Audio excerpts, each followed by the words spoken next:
So let's translate that into where you are today, coming to KORG, and talk a little bit about your career with that. Well, going through all that in college, when I got out of college, I really didn't, my dad said, what do you want to be? And what do you want to be? I just want to get out of college. It's really a good thing. But I took accounting classes, and I was majoring in accounting, and it really wasn't exciting, but always with a vision of after my first accounting job, really not wanting to be an accountant, but it was a good way to learn about businesses that I didn't really have much experience in. So that was really my path. I went from a small accounting firm to a big accounting firm. Okay. And then went to a big corporation. Okay. And learned as much as I could about different types of businesses and traveled all over the world, which was wonderful. That's great. And how did you get to KORG? What happened there?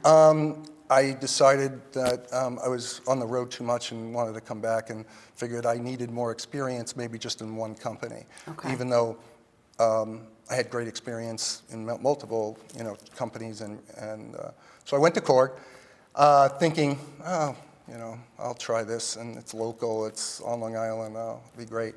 And I went there, and I really liked working there. It was great, but for me, it was only a temporary situation. Really? That's so funny. And so why was it temporary in your mind? Because it was just, I went, it was really an accounting job. It wasn't really what I was looking for, but I wanted to get off the road.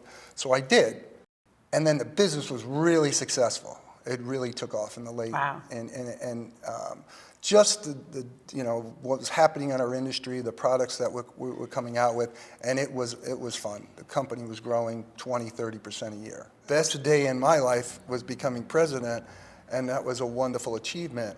But at the same time, the company was not having the great success it had all those other years. Right. So, then the economic problems in 2008 and 2007, 2008, 2009.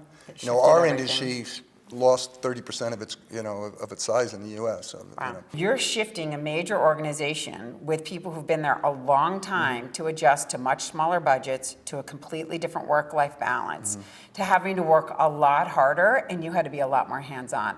What were some of the struggles you had in making that shift with this organization? Hiring the right people that I needed. I think and then holding on to some people for too long, and those are the mistakes.